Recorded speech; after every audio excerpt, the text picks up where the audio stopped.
નમસ્કાર વિદ્યાર્થી. અગાઉના મુદ્દાની અંદર આપણે જે ચર્ચા કરી એમાં જે જમીનના પ્રકારો હતા, આયચર વિભાગે એટલે કે કુદરતી સંશોધન પરિષદે ભારતના જમીનને 8 પ્રકારમાં વહેંચી હતી.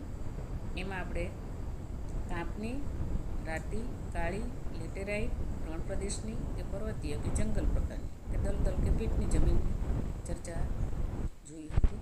એમાં માત્ર કાંપની જમીનની બાકી હતી. તો આજે આપણે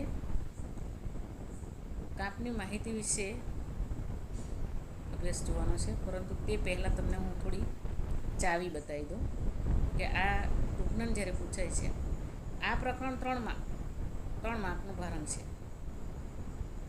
એટલે જમીનના પ્રકારો પૂછવાની શક્યતા રહી ત્યારે આ તમારે 8 પ્રકાર દર્શાવવા પડે.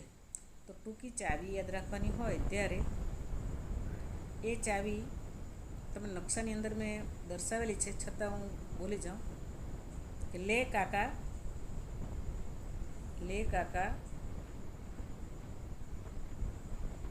પિંજરા ઉપર, લે કાકા પિંજરા ઉપર. આ જે ચાવી છે એ ચાવીનો લે એટલે લેટેરાઇટ, કા એટલે કાપની, કા બીજો કા છે એટલે કાળી જમીન, પિંજરા તો પી એટલે પીઠ પ્રકારની જમીન કે દલદલની, જ એટલે જંગલ પ્રકારની જમીન, રા એટલે રાતી જમીન, પર એટલે પર્વતીય જમીન, જ્યારે ર એટલે રણ પ્રદેશની જમીન. આ ચાવી છે. આ ચાવીને તમારે તમારી દૃષ્ટિએ, તમારી વિચારસરણીથી તમે અલગ પ્રકારની પણ ચાવી બનાવી શકો છો. એ માત્ર તમને ઉદાહરણ આપ્યું છે. તો એ ચાવીને જો બનાવવી હોય તો પોતાની રીતે બનાવો, ક્યાં તો પછી એ જ ચાવી પ્રમાણે તમારે યાદ રાખવાનું રહેશે, જેથી લખવામાં સરળતા રહે, યાદ રહે. મેઇન મુદ્દા તમારે યાદ રહેશે અને એ પ્રમાણેનું લખાણ લખવાનું રહેશે. તો એ પહેલો જે કાંપની જમીન છે એની થોડી ચર્ચા બાકી છે. તો એ કાંપની જમીનની ચર્ચા આપણે કરીશું અત્યારે. ભારતની કાંપની જમીન ભારતના કુલ ક્ષેત્રફળમાં લગભગ 43% ક્ષેત્રફળમાં ફેલાયેલી છે. 8 પ્રકાર છે. એમાં સૌથી બેસ્ટ તરીકે કે ચાવી સ્વરૂપમાં ગણાતું હોય તો એ કાંપની જમીન છે. જમીન અમુક એવી હોય છે કે આપણે ગમે એટલી મહેનત કરીએ છતાં એનું ફળ મળતું નથી, પરંતુ કાંપની જમીનમાં ઓછી મહેનતે પણ મબલક પાક મેળવી શકીએ છીએ. આ જમીન મોટાભાગે નદીઓના ખીણ પ્રદેશથી રચાતી હોય છે. નદીઓ જ્યાંથી પસાર થાય છે મોટાભાગે પહાડોમાંથી નીકળતી હોય છે. અનેક વિસ્તારમાંથી પસાર થાય ત્યારે કાંપ લઈને આવે છે. એટલે દર વર્ષે નવો કાંપ પથરાતો જ જાય છે. એટલે એની ફળદ્રુપતા વધુ છે. એટલે ઓછી મહેનતે પણ આપણે એ પાકને મેળવી શકીએ. એની અંદર આસપાસના નદી કિનારે વસ્તીનું પ્રમાણ પણ સૌથી વધારે હોય છે, કે પછી ઉદ્યોગ ધંધાના વિકાસ માટે શહેરોનું પ્રમાણ પણ સૌથી વધારે હોય છે. એનું મેઇન કારણ છે કાંપની જમીન છે. એટલે કાંપના મેદાનની અંદર કાંપની જે જમીન છે એ જગ્યાએ વસ્તી પણ વધારે હોય છે. તો આપણે નદીની દ્રષ્ટિએ જોઈએ કઈ નદીઓની અંદર સૌથી વધારે કાંપ લાવતી હોય છે. તો ભારતના પૂર્વ દિશા તરફ જોઈએ તો બ્રહ્મપુત્ર નદી છે. તો પશ્ચિમે સતલુજ નદી સુધી, ઉત્તરના મેદાનમાં દક્ષિણ ભારતમાં નર્મદા છે, તાપી છે, મહાનદી છે, ગોદાવરી, કૃષ્ણા કે કાવેરી, એના ખીણ પ્રદેશમાં પણ કાંપની જમીન જોવા મળે છે. અને મહાનદી કે ગોદાવરી કે કૃષ્ણા કે કાવેરી એના મુખ્ય ખીણ પ્રદેશમાં પણ આવી જમીનો જોવા મળે છે. તો આવી જમીનોના લક્ષણો કે લાક્ષણિકતાઓ જોઈએ તો આ જમીન મોટાભાગે નદીઓના પાથરેલા કાંપની બનેલી હોય છે. આ જમીનની અંદર પોટાશ, ફોસ્ફરિક એસિડ અને ચૂનાનું પ્રમાણ સૌથી વધારે હોય છે, જ્યારે નાઇટ્રોજન કે હ્યુમસનું પ્રમાણ ઓછું હોય છે. આ ચિત્રમાં જોઈ શકો છો, આ કાંપની જમીન છે. આ જમીનની અંદર જુદા જુદા પ્રકારના કઠોળનો પાક પણ લેવામાં આવે તો જમીનની અંદર નાઇટ્રોજનનું પ્રમાણ વધારી શકાય છે. એ ઉપરાંત રોકડિયા પાક કે ધાન્ય પાક પણ લઈ શકાય. દાખલા તરીકે ઘઉં છે, ડાંગર છે, શેરડી છે, શણ છે, કપાસ કે તેલીબિયાં. શેરડી કે શણ કે કપાસ કે તેલીબિયાં એ રોકડિયા પાક છે, જ્યારે ઘઉં કે ડાંગર એ ધાન્ય પાકમાં આપણે ગણીશું. હવે આપણે જે નકશાની અંદર એ જે 8 પ્રકાર છે એની અંદર તમે નકશાને મનની અંદર અંકિત કરવાનો રહેશે. તો ઉપર જે જમ્મુ કાશ્મીર છે, પહેલાં સાંભળો કે બરાબર તમારા નકશોના જેટલા રાજ્યો છે એટલા તમારા મનની અંદર આખો નકશો આંખ બંધ કરીને પણ જોઈ શકાય એવા તમારે રેખાંકિત રીતે કે રેખાંકિત નકશો પૂછાય છે. એટલે રેખાંકિત નકશો તમારે દરેક રાજ્યનો તૈયાર કરવો પડશે. તો જ તમે એ જે 8 પ્રકાર હોય, પાક હોય, ઉદ્યોગ હોય કે નદી હોય કે શહેર હોય કે રાજધાનીઓ હોય કે પાટનગરો હોય તો એને આપણે આસાનીથી બતાવી શકીએ. પણ જ્યાં સુધી તમને એ રાજ્યોની ખ્યાલ ન હોય તો તમે એ ઉદ્યોગો ક્યાં છે કે ક્યાં એના પાકો તૈયાર થાય છે તમને એટલું ખબર હોય છે ચોક્કસ પંજાબની અંદર ઘઉં થાય છે, પણ આપણને પંજાબ ક્યાં છે એ ન ખબર હોય તમે કઈ રીતે દર્શાવશો? જેથી પહેલાં તમારા નકશાની અંદર જેટલા રાજ્યો છે એટલા રાજ્યો મનની અંદર રેખાંકિત ચિત્ર નક્કી કરી દો, જેથી તમે આંખ બંધ કરીને પણ એ રાજ્યો દર્શાવી શકો.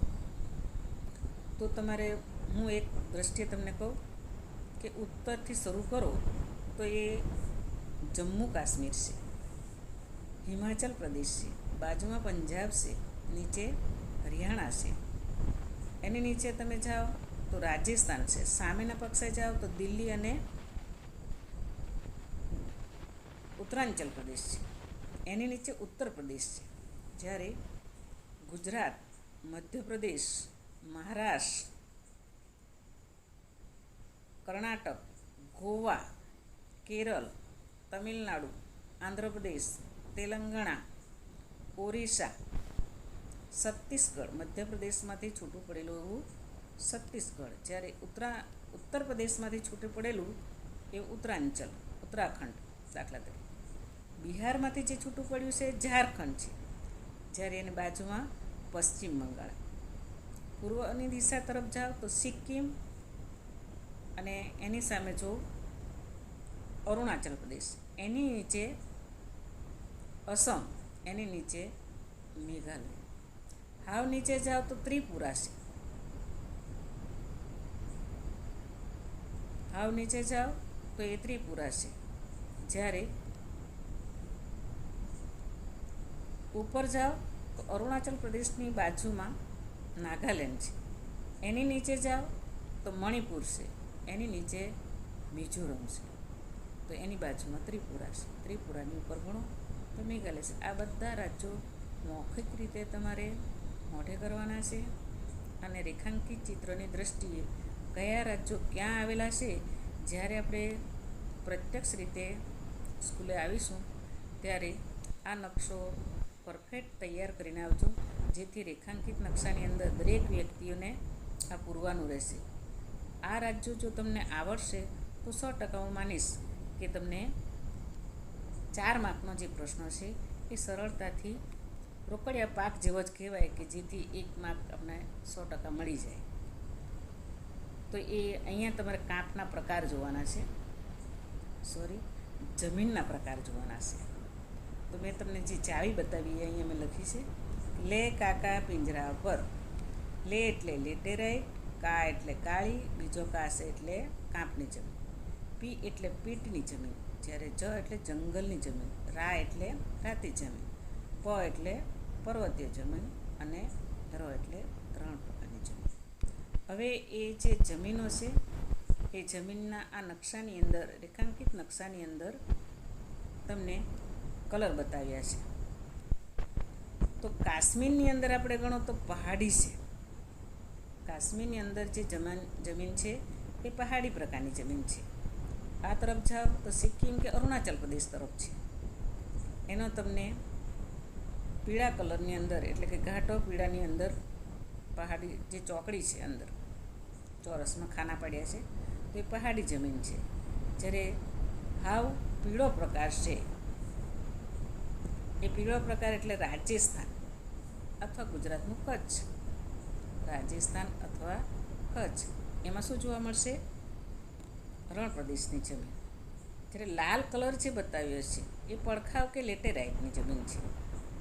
રાજસ્થાન એટલે રણ પ્રદેશ યાદ રાખજો, પહાડી એટલે કાશ્મીર કે સિક્કિમ કે અરુણાચલ પ્રદેશ યાદ રાખજો. જ્યારે લેટેરાઇટ છે એ ગોવામાં કદાચ તમે પિકનિક કર્યું હોય કે પ્રવાસે ગયા હોય તો તમને ખ્યાલ આવી જાય કે આખા ભારતની અંદર જાઓ કે ગુજરાતની અંદર દરેક જગ્યાએ એક સરખી જમીન જોવા મળતી નથી. તો એ ગોવામાં જે જમીન છે એ મોટા ભાગે રાતી હોય છે એટલે એને લેટેરાઇટ કહેવામાં આવે છે. એ જ પ્રમાણે કાંપની જમીન, તો કાંપની જમીન એટલે નદીઓનો કાંપ છે. નદીઓ મોટા ભાગે આપણે હિમાલયમાંથી નીકળતી હોય એટલે ઉત્તરાંચલ જે પ્રદેશ છે કે પછી એના નીચે ઉત્તર પ્રદેશ છે, બિહાર છે કે જ્યાં જ્યાં આપણે નદીઓના મુખ ત્રિકોણ પ્રદેશ છે ત્યાં મોટા ભાગે કાંપની જોવા મળે છે. એમાં થોડો તમને સેજ આસો ભૂરો કલર જોવા મળે છે. જ્યારે રાતી કે લાલ જમીન એમાં તમારા હળદરિયા કલરની અંદર ટપકા આપ્યા છે. એ તમારા કર્ણાટક, આંધ્રપ્રદેશ કે તેલંગાણા આ વિસ્તારની અંદર રાતી કે લાલ જમીન જોવા મળે છે. કાળી જમીન એટલે લાવાની જમીન છે. એ આપણે મહારાષ્ટ્ર કે પછી મધ્યપ્રદેશ એની અંદર ભૂરો જે કલર છે એ કાળી જમીન છે. અને દલદલની કે પીઠ પ્રકારની જમીન એ મોટા ભાગે આપણે એક સ્થળ યાદ રાખવાનું છે, સુંદરવન. કારણ કે અહીંયા મોટા ભાગે ભરતી આવે છે, સાથે પાણીનો પ્રવાહ પણ રહે છે. તો બંનેના કારણે કાદવ કીચડવાળી જમીન બને છે. પાણીથી મોટાભાગે ઢંકાયેલી જ હોય છે એટલે કાદવ કીચડવાળી જમીન છે. તો અહીંયા તમારી જે જમીન છે એ દલદલના કે પીઠ પ્રકારના જમીનો જોવા મળશે. જ્યારે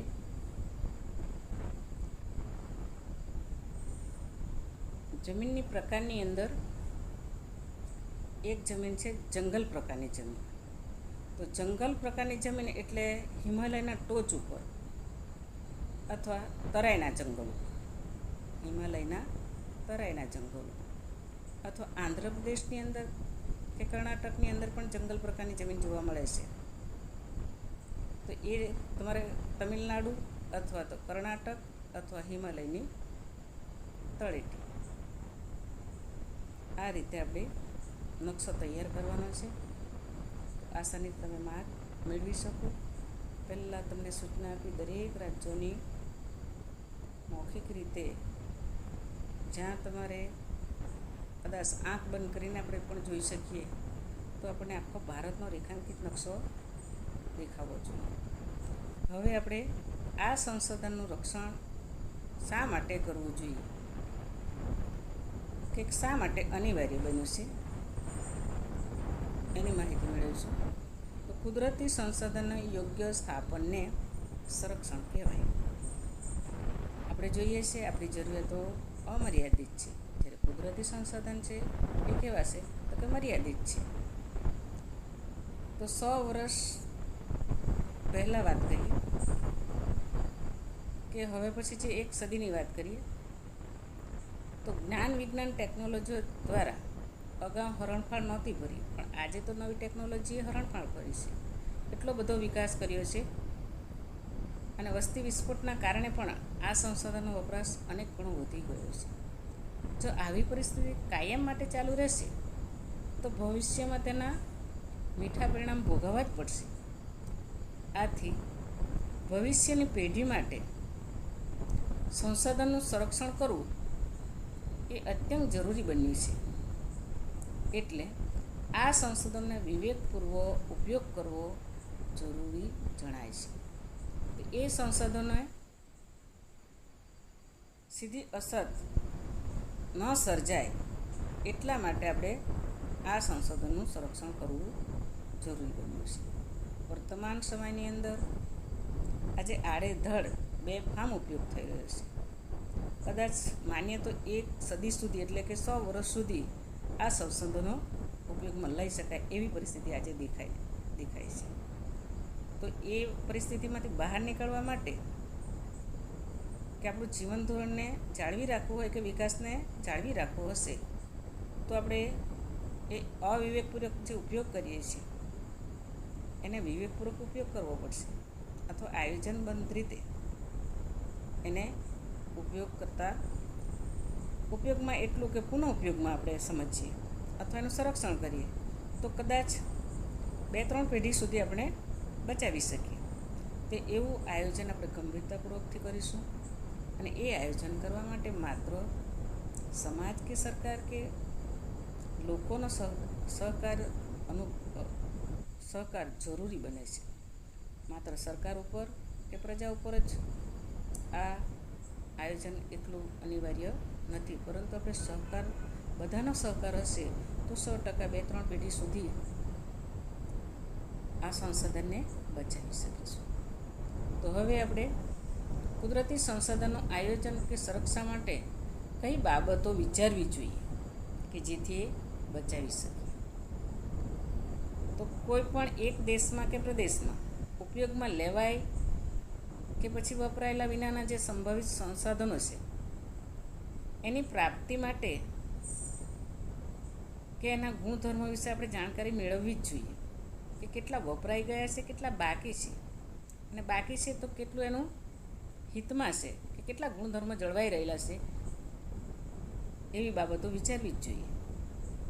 જે સંસાધન મર્યાદિત પ્રમાણમાં છે કે અનવીનીકરણ છે તે એવા સાધનોને વૈજ્ઞાનિક ઢબે વિચાર વિમર્શ કરવો જ જોઈએ, કારણ કે આજે અનિવાર્ય હોય છે આ, તો જ એ સંસાધનોને આપણે વાપરવા. શક્ય હોય તો જ વાપરવું અને શક્ય ન હોય તો ન વાપરવું, જેથી આ સંસાધન એવા છે કે એક વાપર્યા પછી બીજી વાર વાપરી શકાતા નથી, એટલે બચાવ કરવો જ જોઈએ. તે જે સંસાધનનું પ્રમાણ વધારી શકાય તેમ હોય કે આસાનીથી મળી રહે એવું હોય તો તેવા સાધનોનો વધુ ઉપયોગ કરવો.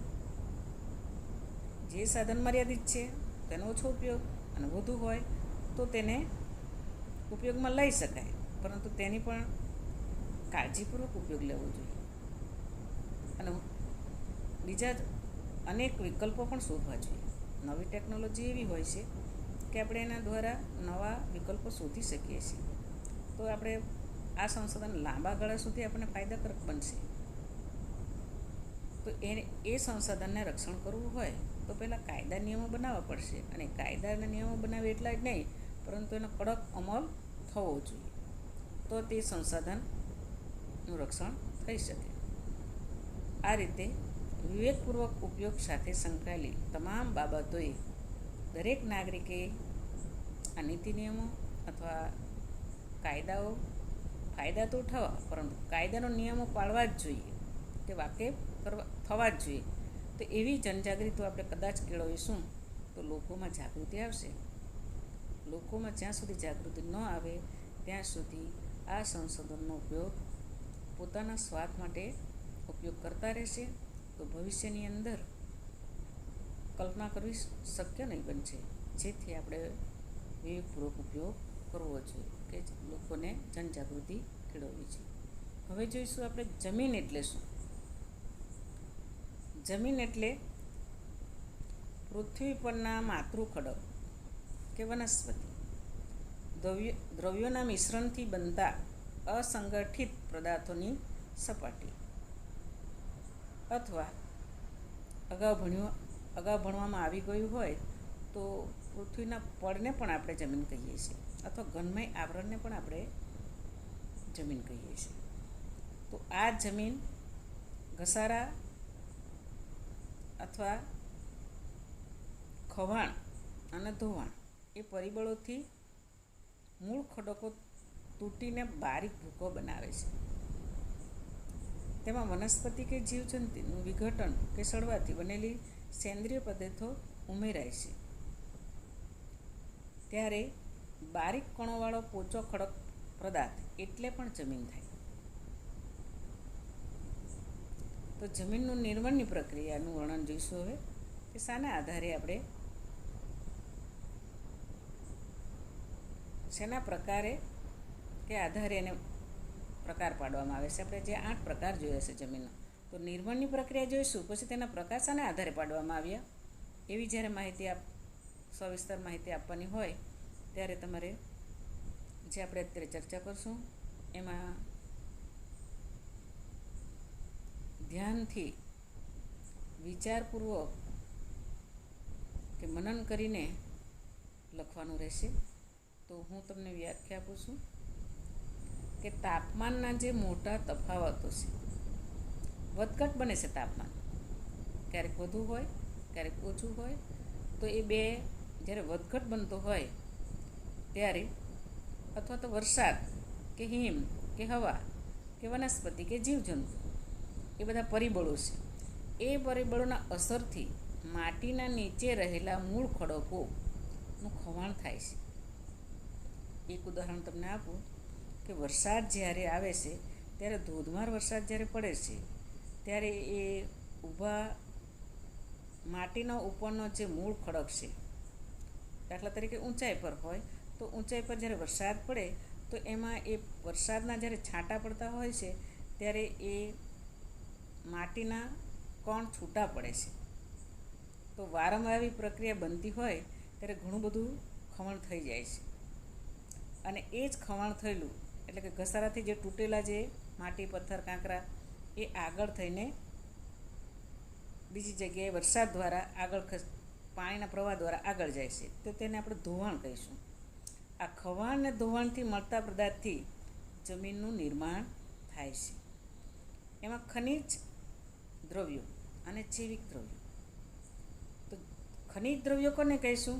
કે જે ખવાણ દ્વારા માટી પથ્થર કે રેતી કે કાંકરા એ જે છૂટા પડે છે એને આપણે ખનિજ દ્રવ્યો કહીશું.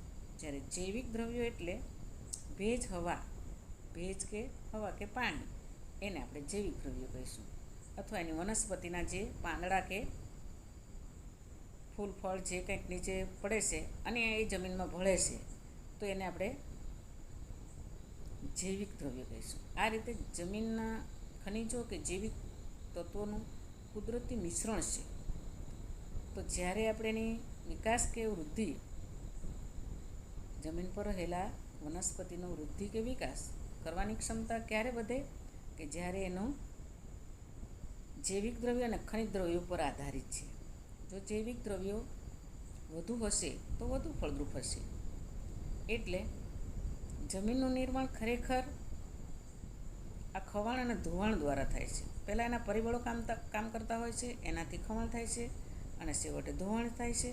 અને જ્યારે ખવાણ અને ધોવાણ બંને સંયોજન સર્જાય છે કે મિશ્રણ થાય છે ત્યારે ખરા અર્થમાં જમીનનું નિર્માણ થાય છે. તો જમીનની ઉત્પત્તિનો સમયગાળો દરમિયાન તેની ઉપર જે તે પ્રદેશની આબોહવાની વ્યાપક અસર કે ગાઢ અસર જોવા મળે છે. બધા જ આબોહવાવાળા એક સરખા કે વિભિન્ન પ્રકારના ખડકોમાં બનતી જમીન લાંબા સમય પછી એક જ પ્રકારની બને છે. કદાચ જુદી જુદી આબોહવાને લીધે એક જ પ્રકારના માતૃ ખડકોમાંથી બનતી હોય તો જમીન જુદા જુદા પ્રકારની પણ જોવા મળે. આ રીતે જમીનના જે પ્રકાર પાડેલા છે 8, એ રંગને આધારે, આબોહવાને આધારે, માતૃ ખડકોને આધારે, કણની રચના કે ફળદ્રુપતાને આધારે એના 8 પ્રકાર પાડવામાં આવેલા છે. હવે આપણે ભૂમિ સંરક્ષણ એટલે શું અને ભૂમિ સંરક્ષણના ઉપાયો જણાવો, આવો જ્યારે સવાલ હોય છે ત્યારે એની વ્યાખ્યા લખવાની હોય અને ઉપાયો અલગ અલગ પ્રકારના તમને ચિત્ર સહિત સમજાવીશ એ ટૂંકમાં તમારે લખવાનું હોય છે. કેટલા માર્કનો પ્રશ્ન છે એના અનુરૂપ લખવાનું હોય છે. તો ભૂમિનું સંરક્ષણ એટલે જમીનનું ધોવાણ અટકાવીને જમીનની ગુણવત્તા જાળવવું કે જાળવી રાખવું, તેને આપણે સંરક્ષણ કહીશું. કે સંરક્ષણનો સીધો સંબંધ એ માટીના પોતાના મૂળ જગ્યાથી જાળવી રાખવા માટે સાથે હોય છે. ટૂંકમાં જમીનનું સંરક્ષણનો સીધો સંબંધ માટીના કણોને પોતાની મૂળ જગ્યાએ જાળવી રાખવાની સાથે છે. દુનિયાની અંદર દરેક જગ્યાએ બધી જગ્યાએ એક સરખી સમસ્યા ઉદ્ભવતી નથી કે એક જગ્યાએ સ્થાન એક સરખા નથી. તેથી જેવી સમસ્યા હોય એ અનુરૂપ એ લોકો ઉપાયો શોધતા હોય છે. જો જમીનનું ધોવાણ થઈ જાય, ક્યારે જો જમીનનું ધોવાણ થાય કે જ્યારે વરસાદ વધુ પડતો હોય કે પૂર આવતું હોય, તો એ સમય દરમિયાન જમીનનું ધોવાણ થઈ જાય તો જાન માલ કે પછી બીજી બધી રીતે આપણને ઘણી બધી નુકસાની ભોગવવી પડે છે. આમ ન થાય એટલા માટે આપણે ફરજિયાત જમીનનું સંરક્ષણ અનિવાર્ય કે અત્યંત જરૂરી બન્યું છે. તો કેવા ઉપાયો કરીશું કે જેથી આપણે એને જમીનની ગુણવત્તા ટકાવી રાખીશું? તો પહેલો ઉપાય છે પડતર જમીન ઉપર જંગલો ઉગાડવા. જો તમે ઉપર જોઈ શકો છો ચિત્રો, એ જંગલના કે વૃક્ષો દેખાય છે, જે વૃક્ષોના મૂળ જમીન એ કણોને જકડી રાખે છે, તેથી ધોવાણ નથી થવા દેતા.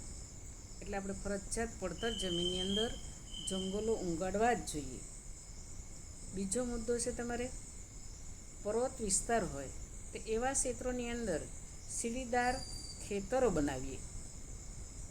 સીડીદાર ખેતરો બનાવીએ અથવા તો ઢોળાવાળા વિસ્તાર હોય તેમાં વૃક્ષો ઉગાડીએ.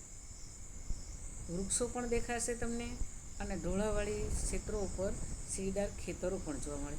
કે સીડીઓ એવી બનાવીએ કે આપોઆપ જ્યારે વરસાદનું પાણી નીચે ઉતરતું હોય ત્યારે સીધા ક્ષેત્રો કે એને જમીન ધોવાઈ ન જાય, આડાઅવળા થાય, જેથી એનું પ્રવાહ ધીમો પડે.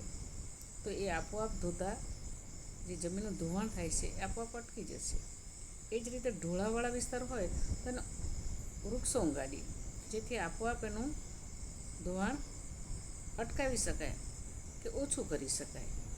એ જ પ્રમાણે નદીના ખીણોનું થતું કોતર કે ધોવાણ અટકાવવા માટે આપણે મોટી નદીઓ હોય તો ડેમ બનાવીએ અને નાની નદીઓ હોય તો બંધારા અથવા તો નાના બંધો ચેકડેમ કહીએ છીએ આપણે, કે જેથી એની પ્રવાહની ગતિ મંદ કરી શકાય.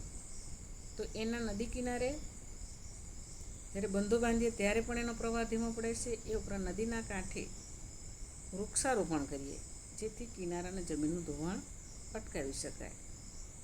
એનાથી આગળ રણની નજીક ક્ષેત્રોની અંદરને વાતા જે જોરદાર પવનો છે કે સુસવાટા સાથે જે પવનો આવે છે, તો એવા પવનોને રોકવા માટે રણની અંદર મોટા વૃક્ષોનું હારબંધ ઉગાડી શકાય, લાઈનમાં ઉગાડી શકાય. એનો બીજો શબ્દ છે રક્ષક મેખલા.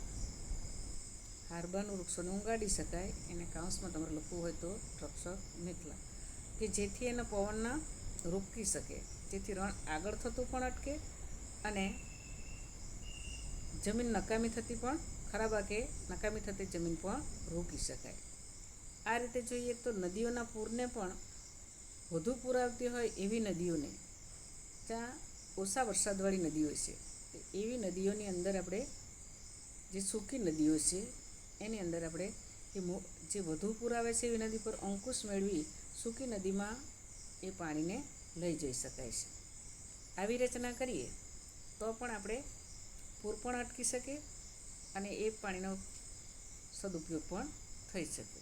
જ્યારે અર્ધ શુષ્ક પ્રદેશની અંદર પશુઓનું ચારણ થતું હોય છે, તો એની ઉપર નિયંત્રિત કરી શકીએ, ચારણ ઓછું કરી શકીએ, કે જેથી ઉપરનો જે ઘાસચારો છે કે ઊંઘતી વનસ્પતિને જે નુકસાન થાય છે એના કારણે જમીનનું ધોવાણ પણ થઈ જાય છે. તો એ ચારણ ઉપર નિયંત્રિત કરી શકીએ અથવા ચારણને અંકુશમાં લાવી શકીએ, જેથી જમીનનું ધોવાણ અટકાવી શકાય. જ્યારે ઢોળાવાળી જે જમીન છે, તમે સામે જોઈશો ચિત્રો, તો એ ઢોળાવાળા જમીન છે, તો એને સ્થિતિજ સમાંતર ખેડ કરવાથી જમીનનું ધોવાણ અટકાવી શકાય. જો તમે સામે જોશો તો આડી અવળા એનું ખેડતર કરેલું છે, કે જેથી એને જમીનના પ્રવાહને વળાંક મારીને એનો પ્રવાહ નીચે સુધી ઉતરે છે, પણ ધીમી ગતિએ ઉતરતો હોય છે. એટલે સીધી જ સમાંતર ખેડ કરીએ તો 100% આપણે જમીનનું ધોવાણ કંઈક અંશે ઓછું કરી શકીશું. આ જ રીતે જે જમીનની અંદર ફળદ્રુપતા ગુમાવી બેઠેલા હોય તો એવી જમીનની અંદર સેન્દ્રિય પદાર્થોને ફરી પાછા આપણે ઉમેરીએ તો એને ઉપયોગમાં લઈ શકાય છે. આમ આ જમીનનું ફળદ્રુપતા વધારવા માટે કે ઉપરોક્ત તમામ ઉપાયો જે છે એ ઉપાયોને જો ફલીભૂત કરવું હોય કે કંઈક અંશે સફળ થવું હોય તો આપણે બધાએ આ જમીનને સંરક્ષણ કરવું તાતી જરૂર ઊભી થઈ ગયેલી છે.